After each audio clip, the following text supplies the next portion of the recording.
Hi, you guys. I want to tell you a story about somebody that I used to know. Um, I used to work out at this gym called Vision Sports in Pearl River, New York. And I had made friends with this woman. She was of German descent. Her name was Connie. And we had become friendly enough where she actually invited me to her house once for wine and cheese. Um, and we would do certain classes together. And I would see her all the time. So we would engage quite frequently.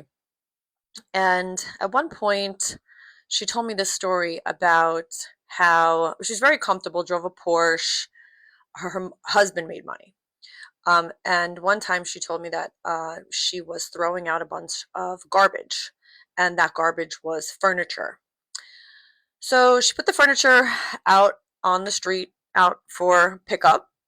And before she put the garbage out on the street, the furniture that she didn't want anymore, she broke it.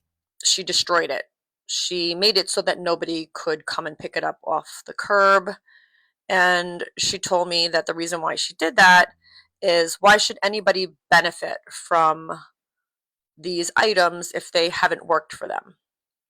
And it really struck me like kind of gross because I've thrown out, things in the past that have value, and I was kind of eager if somebody would be, fortunate enough to take it up off the curb and they needed it, better, that's a better thing. In fact, sometimes people, you'll see them, they'll put a sign on their garbage if it still has like value, and they'll say free.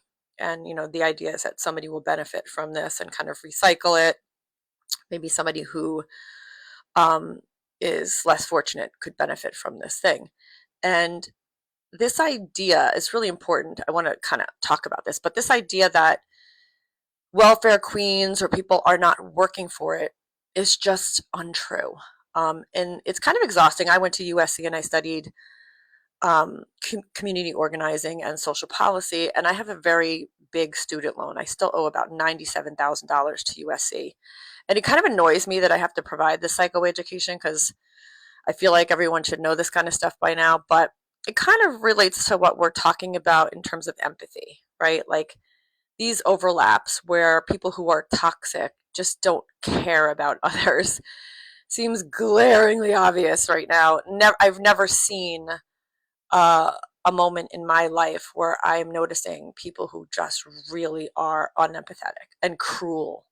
And it's not how I was raised. And I know my friends were not raised this way. And yet it seems to be this underbelly that's going on. But I want to just share some things with you. Okay.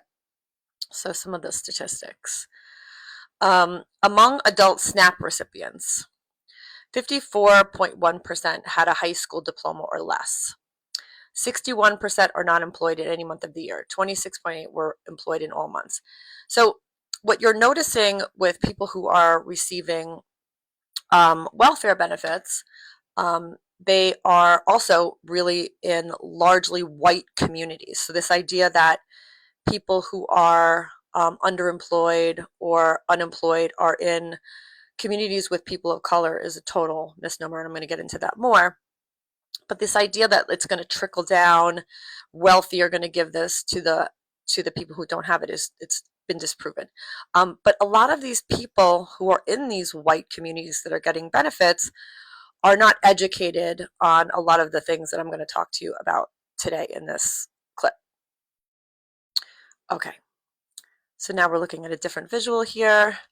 A lot of the SNAP recipients, sadly, are children, right? So all of this cruelty and venom that you're spewing, if you're, on some of these less progressive social media platforms and you're reading into some of the Fox News of it all, um, the the venom that you're spewing a lot of times is towards children, which is really scary, right? So just think before you run your mouth. And these areas who are dealing with underemployment and unemployment, who are dealing with receiving SNAP benefits, are largely white. So we've heard rhetoric over the years around, the welfare queen, and you might could imagine, because the media does put this kind of stuff out in like sort of microaggression ways, that these are people of color. They're not. In fact, the biggest welfare queens are the rich. Okay, so the Elon Musks, the Donald Trumps, the Zuckerbergs. These are the guys who are getting the biggest benefit and working the least. So the people who are working the hardest are the people who are day laborers that are working 2, 3, 4 jobs. These are the same people that we're now targeting. Our immigrant population is how we sort of survive as a nation, and yet these are the people that are, getting vilified. Okay, so this is what I'm trying to really kind of get to here. Here's the root. Here's how billionaires benefit.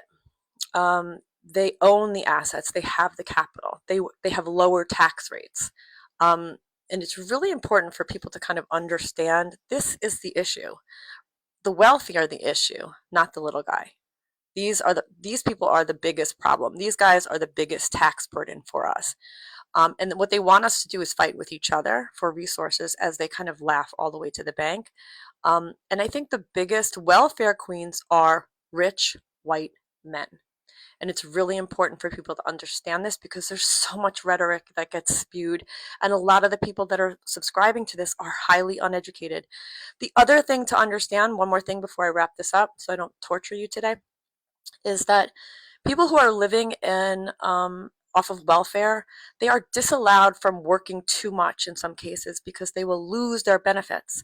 So when I was working in inner cities, my clients would come to me and say, I can't work because if I make more than $25,000 a year, I will lose my housing. So I really just want to also highlight that these things are very interconnected. So if somebody says to you, I'm fiscally conservative, but I'm socially liberal, understand that's not a thing. Okay, because everything is interrelated, everything is intertwined. We can't really have one without the other. We have to kind of have a collaboration around how to fix some of these systemic issues. And we are nowhere near close to doing that right now because of how polarized it is. This is just really, I wanted to kind of hop on here because I've been frustrated around a lot of rhetoric that I'm seeing. And I wanted to kind of provide a little psychoeducation around what's really gone on. Hopefully this helps you guys.